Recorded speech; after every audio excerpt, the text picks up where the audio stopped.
Hello everyone, कैसे हैं आप सब लोग। Welcome back to ICT virtual classroom Dehradun. मैं निखिल राणा, क्लास 9th का अपना मैथ्स का टॉपिक यानी कि जो रिवीजन हमारा चल रहा था उसको कंटिन्यू रखेंगे। और आज हमारा जो चैप्टर है वो है क्वाड्रिलेटरल्स। क्वाड्रिलेटरल्स एक नया चैप्टर है, उसको हम शुरू करेंगे। एंड जैसे कि आप लोगों ने कहा था कि क्वाड्रिलेटरल्स में डाउट है, सर्कल में डाउट है, स्टैटिस्टिक में डाउट है, तो वैसे ही आज का जो सेकंड सेशन हम ले रहे हैं रिवीजन का वो लेंगे क्वाड्रिलेटरल से यानी कि चतुर्भुज से। तो चलिए अपनी क्लास शुरू करते हैं। एंड शुरू करने से पहले हमेशा की तरह थॉट ऑफ द डे लेके चलते हैं। तो आज का थॉट ऑफ द डे है बच्चों, हमारा सबसे अच्छा शिक्षक हमारी आखिरी गलती होती है। जी हाँ, our best teacher is our last mistake. हमारी जो भी लास्ट मिस्टेक होती है वो हमारी अच्छा टीचर बोलते हैं कि वो हमारे सबसे अच्छा शिक्षक होता है। क्यों? क्योंकि आपको उससे बहुत कुछ सीखने को मिलता है। अब कुछ भी आपसे गलती हो, कोई से भी फील्ड में गलती हो, चाहे घर में काम करते हो, चाहे पढ़ाई करते हुए हो, चाहे कोई भी मिस्टेक एरर आपसे हो गई हो, तो उससे आप निराश ना होए। देखिए, गलती एक नेचुरल थिंग है कि मतलब सबके साथ होती है ना। वो है जो, अब ऐसा कोई नहीं कि 100% परफेक्ट कोई हो, गलतियां सबसे होती है, बट उन गलतियों से जो सीख लेता है वो आगे जाके जो है काफी अच्छा परिणाम उसको मिलता है। हम काफी बच्चे ऐसे होते हैं कि चल हो गया, क्वेश्चन गलत हो गया, कुछ भी गलत हो गया, छोड़ो। बट जो कुछ बच्चे क्या होते हैं उसमें गलती ढूंढते हैं, या हमने ऐसा क्या गलत किया जो आगे हमें ये चीज नहीं करनी है, ये गलती दोबारा नहीं दोहरानी। तो अपनी सोच को भी आप इस तरह रखिए, तो आपको निश्चित ही रूप से सफलता मिलेगी। तो अभी हम फैक्टराइजेशन कर रहे थे, गुणनखंड कर रहे थे। तो जैसे कि देखेंगे हमारे पास अभी, तो अभी किसी कारण आज हम वापस इस चैप्टर में जिस स्कूल ने जीआईसी बागवाला ने हमें ये बोला था कि सर क्वाड्रिलेटरल आप शुरू करा दीजिएगा, तो आज वो नहीं आए, लॉगिन नहीं है किसी कारणवश। तो आज हम पुराना जो थोड़ा बहुत छुटा हुआ है हमारा पॉलिनोमियल का फैक्टराइजेशन, उस पर कंटिन्यू करते हैं कुछ क्वेश्चंस। और अगर वो बच्चे आ जाते हैं बीच सेशन में, वो स्कूल आ जाता है क्योंकि क्वेरी उन्हीं की थी, तो हम वापस से क्वाड्रिलेटरल का रिवीजन स्टार्ट कर देंगे। अदरवाइज कल से 110% हमारा क्वाड्रिलेटरल शुरू होगा। ठीक है, तो चलिए फिलहाल हम बात करते हैं फैक्टराइजेशन की यानी कि गुणनखंड की। तो जैसे कि आज कुछ नए स्कूल्स भी यहाँ पे हैं, ठीक है, तो मैं देखना चाहूंगा कि कितने बच्चों को एक सिंपल से क्वेश्चन से हम शुरू करते हैं। ठीक है, एक सिंपल से क्वेश्चन से हम शुरू करते हैं। आपको गुणनखंड करना है, आपको क्या करना है, फैक्टराइज करना है। ठीक है, आपको क्या करना है, फैक्टराइजेशन यानी कि गुणनखंड। ठीक है, तो घबराने वाली बात नहीं है, आंसर दें जैसे कि और स्कूल्स आंसर दे रहे थे। क्योंकि आज का शेड्यूल चेंज हुआ है और टाइम मैच 11 बजे होती थी, आज 10:15 बजे हुई है, तो मे बी इस कारण उनको पता ना लगा हो। ठीक है, बट कल वो लोग आ जाएंगे 12x² - 7x+1। तो तब तक का समय हमारे पास है, जो हमने चीजें पढ़ी हैं उसको और रिवाइज कर लें।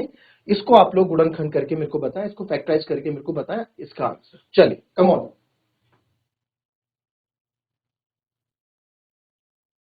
ठीक है, अपोजिट साइड्स आर पैरेलल, यानी कि जो इसके अपोजिट साइड्स हैं, अपोजिट साइड्स कौन कौन सी भी बच्चों, ये देखो, यानी ए बी के अपोजिट सी डी, आप बोल सकते हैं ये दोनों पैरेलल हैं। पैरेलल को एरो से दिखाते हैं।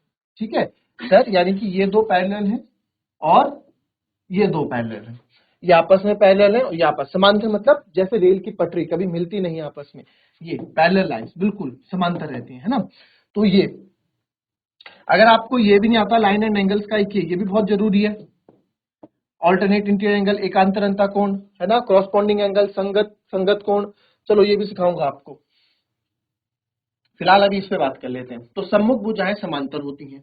इसका अगर मैं एग्जांपल आपको देने लगूं यहाँ पे, तो एग्जाम्पल कुछ ऐसे होगा। आप इसको क्या बोलेंगे, एग्जाम्पल में हम बोलेंगे कि सर यहाँ पे जो ए बी है वो सी डी के पैरेलल है। ये पैरेलल का साइन होता है बच्चों, ठीक है, ए बी सी डी के पैरेलल है, और जो ए डी है सर वो बीसी के पैरेलल है। ठीक है, या फिर बीसी जो है एडी की, ये दोनों आपस में पैरेलल है, ये पैरेलल का साइन होता है। लिखने का पूरा मौका दूंगा, अभी समझ लो, या तो समझ लो या लिख लो, तो लिखने का पूरा मौका मिलेगा। अभी समझ लेते हैं। दूसरा पॉइंट होता है इसमें,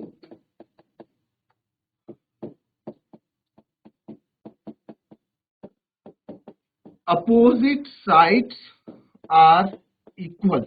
ठीक है, अपोजिट साइड्स आर इक्वल कहने का मतलब है सम्मुख भुजाएं बराबर होती हैं। या यही लिख देते हैं, है ना, ये लिखना काफी बच्चे बोलते हैं ना हिंदी में भी बताओ, तो हिंदी में भी है। अच्छा, मैं इसमें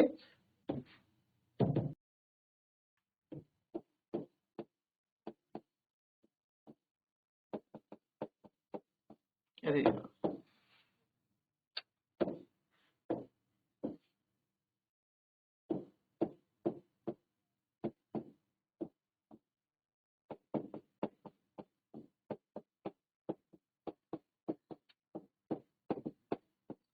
सम्मुख भुजाएं बराबर होती हैं। ठीक है, सम्मुख भुजाएं बराबर होती हैं। ठीक है जी, अब सम्मुख भुजाएं बराबर होती है का मतलब क्या है, यहाँ पे सम्मुख भुजाएं बराबर होती हैं यानी जो अपोजिट साइड्स हैं वो इसकी इक्वल भी होती हैं। Opposite A B C D के इक्वल है। अगर ये 5 सेंटीमीटर है तो सर ये भी 5 सेंटीमीटर होगा, ये अगर 10 सेंटीमीटर है तो ये भी 10 सेंटीमीटर होगा। ठीक है, ये इसके कहने का मतलब है कि अपोजिट साइड्स आर इक्वल, यानी कि जो सम्मुख भुजाएं होती हैं वो बराबर भी होती हैं।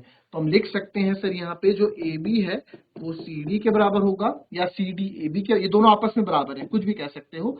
और जो बी सी है वो आपका ए डी के बराबर होगा, या ए डी बी सी के बराबर होगा, बात एक ही है। ठीक है, ये हो गया। फिर आते हैं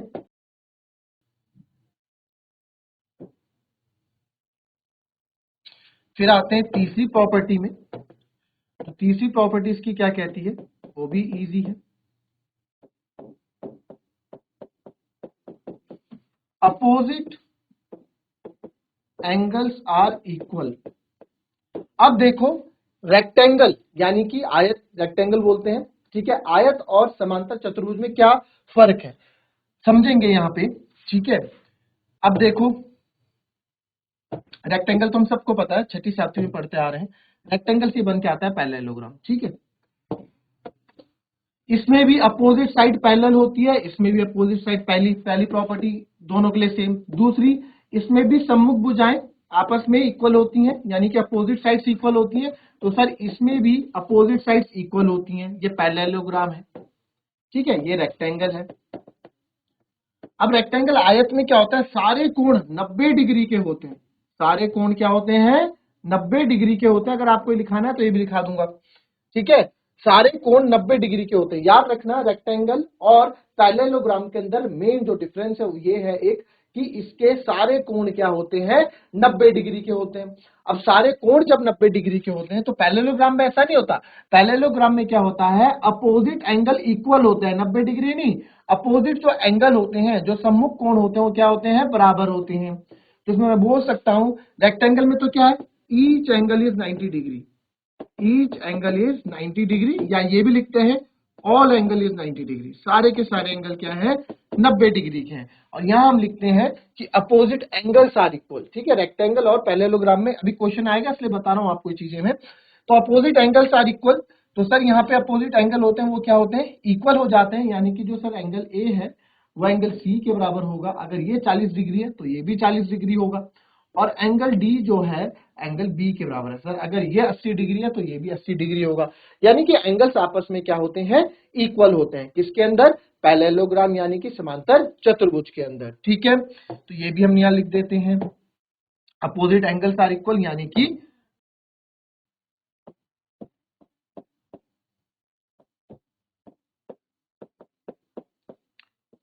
सम्मुख कोण भी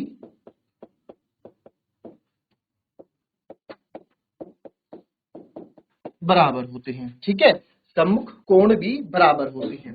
तो सम्मुख कोण भी बराबर होते हैं, इसका एग्जांपल भी आप यहाँ पे लिख के दे दो, क्या क्या होगा। जैसे सर एंगल ए जो है एंगल सी के बराबर होगा, और एंगल बी जो है एंगल डी के बराबर होगा।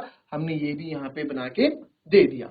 ठीक है, अब जो है मोस्ट इंपॉर्टेंट, ठीक है, ये तीन तो हर किसी को याद भी हो जाते हैं। अभी दो कुछ प्रॉपर्टीज और हैं वो आगे डिस्कस करेंगे, बट फिलहाल एक ही है, एडजेसेंट एंगल। एडजेसेंट मतलब क्या होता है, एडजेसेंट मतलब होता है, अभी बताऊंगा एडजेसेंट मतलब क्या होता है। एडजेसेंट मतलब होता है पड़ोसी। ठीक है, जैसे आपके एडजेसेंट कौन है, मेरे नेबर, हमने तो नेबर पढ़ा है, मैथ्स में एडजेसेंट मतलब पड़ोसी, इंग्लिश में भी एडजेसेंट मतलब पड़ोसी होता है, बगल वाला, ठीक है।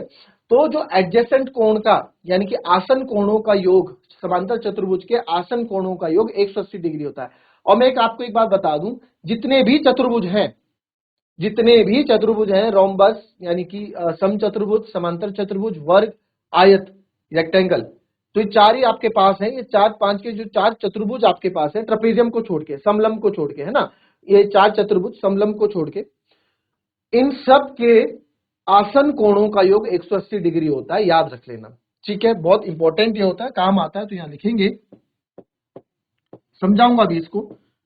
सम ऑफ एडजेसेंट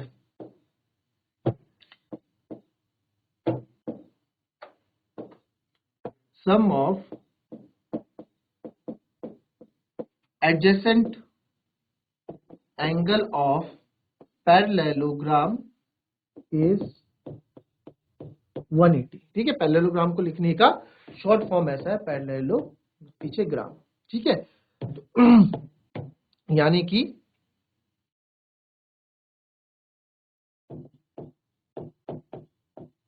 समांतर चतुर्भुज के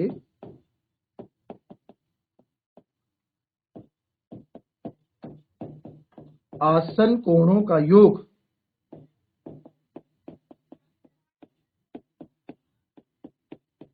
आसन कोणों का योग 180 डिग्री होता है, ठीक है। अब इसको समझते हैं।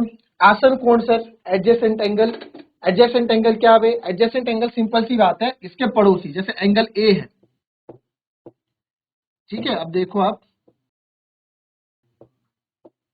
एंगल ए है सर, एंगल ए का पड़ोसी एंगल बी भी है, तो angle A plus angle B, इन दोनों के कोणों का योग 180 डिग्री होगा, जिसको हम को इंटीरियर एंगल भी कहते हैं, सह अंतः कोण, ठीक है। लाइन एंड एंगल में पढ़ा होगा सह अंतः कोण, तो सह अंतः कोण की मदद से ऐसे बनता है। बट अभी आपको वो नहीं सीखना कि ऐसा क्यों होता है, आपको बस इतना याद रखना है कि इनके एडजेसेंट एंगल का सम 180 डिग्री होता है। अब बोलेगा एंगल ए भी, एंगल ए का पड़ोसी एंगल बी है, आप बोलोगे सर एंगल ए का पड़ोसी एंगल सी भी तो है, तो सॉरी डी भी तो है, हम बोलेंगे बिल्कुल है, तो angle A plus angle D भी क्या होगा? 180 डिग्री होगा। आपको ये रटने नहीं है कि एंगल ए के साथ एंगल बी ही आएगा, एंगल ए के साथ एंगल डी ही आएगा, बस मैं बता रहा हूं सिचुएशन से कि भाई यहाँ कभी पी क्यू आर एस भी तो हो सकता है। तो एंगल ए का पड़ोसी आसन कोण ये है, आसन कोण ये है, ठीक है। फिर हम चले आगे, एंगल बी और angle C, angle B plus angle C भी क्या होगा? 180 डिग्री होगा। अब हम बोलेंगे सर एंगल बी का पड़ोसी एंगल ए भी तो है, तो हम यहाँ लिख चुके हैं कि भाई दोनों का सम 180 डिग्री हो। आगे बढ़े, angle C plus angle D, ये 180 डिग्री होगा। अब एंगल सी के साथ एंगल बी भी है, वो हम यहाँ वैसे लिख चुके हैं, दोनों का सम 180 डिग्री।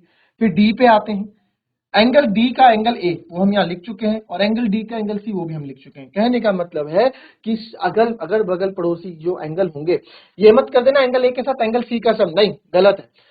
बगल वाला एंगल ए का पड़ोसी एंगल बी भी है, एंगल ए का पड़ोसी एंगल डी भी है, इन दोनों के कोणों का योग 180 डिग्री होता है, ठीक है। फिलहाल इतना लिखे, फिर जो है हम बात करते हैं आगे और, ठीक है। इसको लिखे, फिर मैं आपको कुछ और प्रॉपर्टीज होती है, और कुछ डाउट है तो आप इसमें पहले लिख लो, फिर आप हाथ खड़े करके पूछ लेना, ठीक है।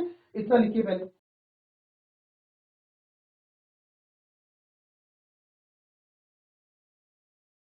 चलिए, लिख लिया हो तो हाथ खड़ा करें, और अगर कुछ डाउट हो तो भी हैंड रेस करें। चलिए, लिख लिया, गुड। किसी को कोई डाउट है तो बोले, किसी को कोई डाउट है? नहीं है? आगे बढ़े,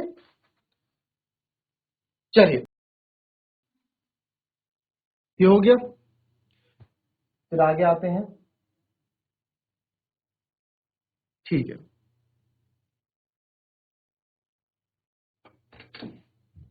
कुछ प्रॉपर्टीज मैंने वहां बता रखी हैं, और कुछ प्रॉपर्टीज आपकी ये हैं, ठीक है। चार प्रॉपर्टीज हमने वहां लिख दी, उसी के आगे प्रॉपर्टीज और लिखना, और a diagonal of a parallelogram divides it into two congruent triangles, ये भी अपने आप में एक प्रॉपर्टी है, ठीक है। यानी कि समांतर चतुर्भुज का, ठीक है, समांतर चतुर्भुज का विकर्ण, ट्रायंगल, आपको डायगोनल पता है, डायगोनल को हम विकर्ण कहते हैं, क्या कहते हैं? डायगोनल को हम विकर्ण कहते हैं। कुछ चीजें आपको इंग्लिश हिंदी दोनों में आनी चाहिए, अब आगे आने वाला जो कंपटीशन है, अच्छा खासा कंपटीशन है, तो आपको हिंदी इंग्लिश दोनों की लैंग्वेज होनी चाहिए।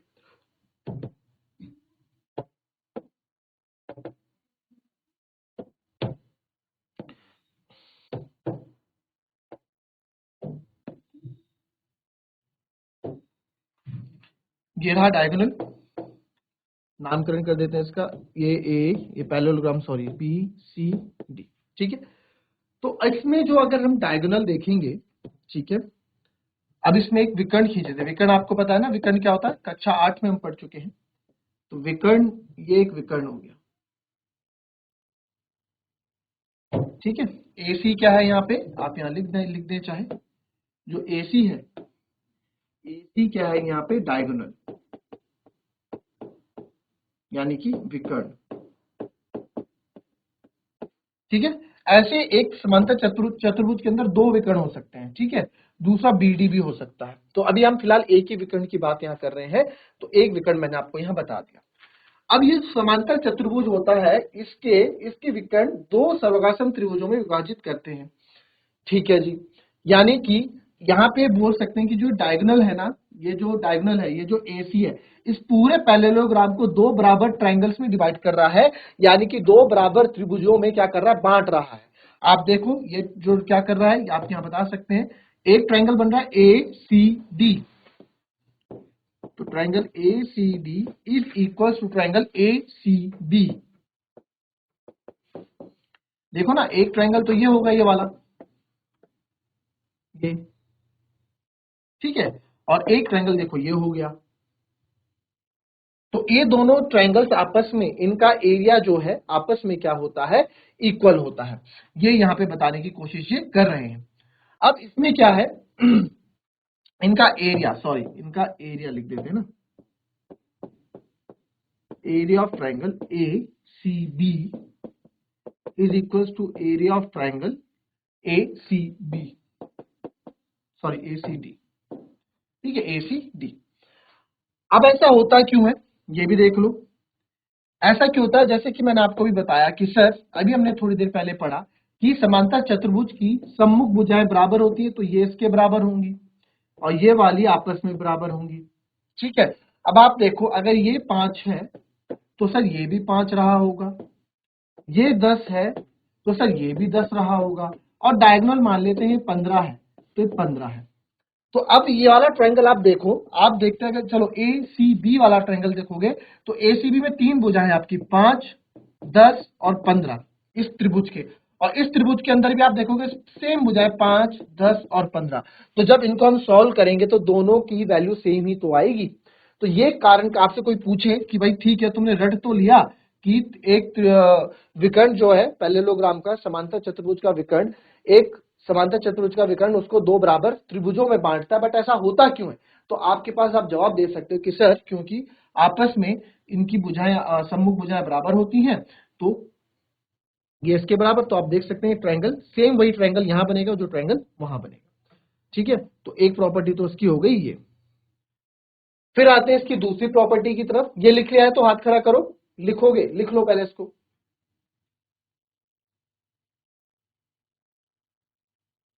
चलिए लिख लिया है तो हाथ खड़ा करें।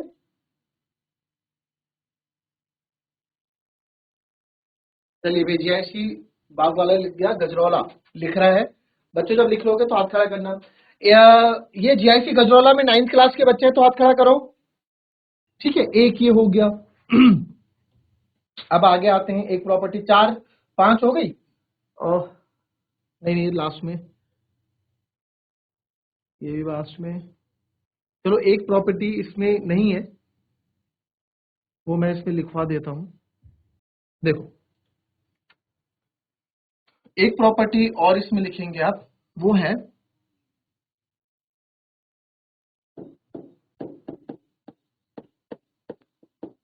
Diagonals of parallelogram bisects each other. ठीक है, यानी कि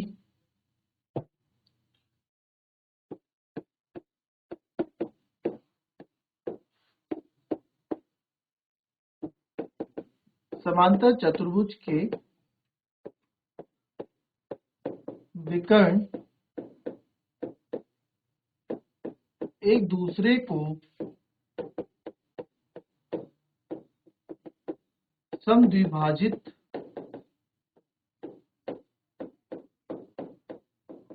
करते हैं।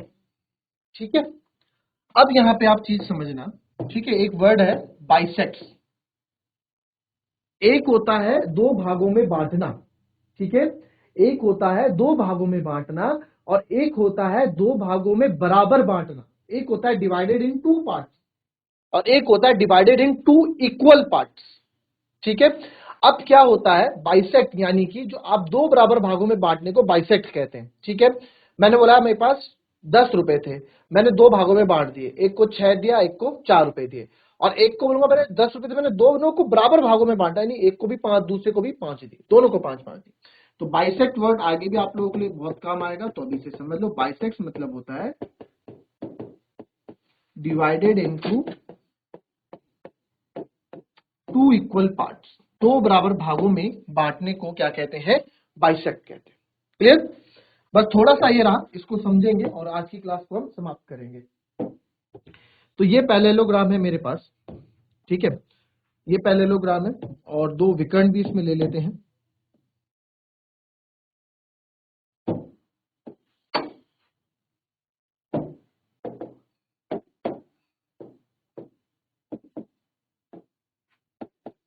ये दो विकर्ण है, दोनों विकर्ण हम मान लेते हैं ओ पे एक दूसरे को काट रहे हैं। ठीक है, तो यहां पे आप लिख लो क्या क्या हो गया जी। हमारे पास AC and BD are diagonals, ये हमारे क्या हो गए? डायगोनल्स हो गए। अब कहने का मतलब क्या है, ये एक दूसरे को समद्विभाजित करते हैं। मानो अगर यहां पे देखो बोलने का ना, ये इसको यहां से ये और यहां से ये क्या होंगे? आपस में बराबर होंगे। अब मुझे एक चीज बताना, ठीक है, एक चीज आप लोगों से पूछूंगा मैं, अगर यहां पे, ठीक है, यहां पे ये लाइन नहीं होती, यहां पे लाइन नहीं है ना, एक ही लाइन है, तो मैं कैसे कह सकता हूं ये दोनों बराबर है? नहीं कर सकता ना, जब तक ये लाइन नहीं आई, इस लाइन ने इसको यहाँ काटा नहीं और यहाँ बीचों बीच काटा, तो यहां से हम बोल सकते हैं एक दूसरे को समद्विभाजित करते हैं। कहने का मतलब क्या है? सिंपल सा बच्चों, कहने का मतलब ये है कि AO OC के बराबर होगा और OD जो है OB के बराबर होगा। ठीक है, जो AO है, अगर ये पूरा, ठीक है, यहां समझो, बस समझने वाली बात है, AO जो है OC के बराबर है, ये जो AC डायगोनल है, जो AO है OC के बराबर है, और यहां से जो OD DO है वो OB के बराबर है, या DO बोल दो या OD बोल दो, कुछ भी बोल दो, तो मैं बोल देता हूं OD या DO। OD जो है OB के बराबर है। ठीक है, OB के बराबर है।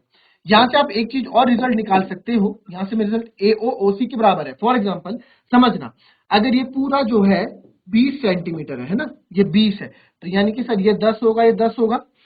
AO OC के बराबर है, तो ये पूरा 20 है। AC पूरा कितना मान लिया हमने? AC 20 है, तो AO क्या है? AC का क्या है? आधा है। OC भी क्या है? पूरा AC का क्या है? आधा है। पूरा AC तो 20 है और ये क्या है? उसके आधे है। तो यहां से रिजल्ट और भी निकल सकता है कि सर जो AO है और जो OC है, दोनों क्या होंगे? AC के हाफ होंगे। पूरे AC के क्या होंगे? हाफ होंगे। ठीक है, सिंपल सी बात है, और वही कहानी आपकी इधर भी चल जाएगी।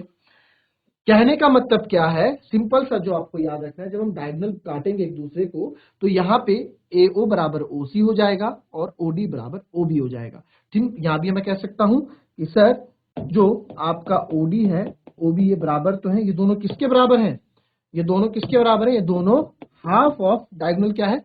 BD, half of diagonal BD के। क्योंकि अगर पूरा BD 10 है, पूरा BD 10 है, तो ये 5 है और ये भी 5 है, क्योंकि बराबर भागों में बट रहा है, बराबर भागों में बांटता है। तो ये है इसकी डायगोनल की थोड़ा, यहाँ पे थोड़ा सा आप लोग अगर कंफ्यूज, इतना कंफ्यूज होने वाली चीज है नहीं।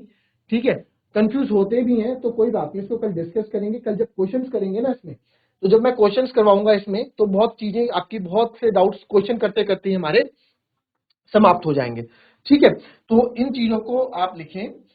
इस, अच्छा ये चीज समझ में आई तो हाथ खड़ा करो। अगर ये चीज जो भी बताया समझ में आया तो हाथ खड़ा करो। चलिए, वेरी गुड। नीचे अपना स्कूल, अभी आप लोगों को समझ में नहीं आई ये बात?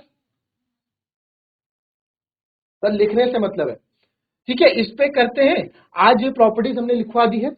ठीक है, कल मुश्किल से 2-3 मिनट का और प्रॉपर्टीज की बात होगी, 5 मिनट ज्यादा से ज्यादा 5 मिनट बात होगी, उसके बाद हम कल से क्वेश्चन करना स्टार्ट कर देंगे।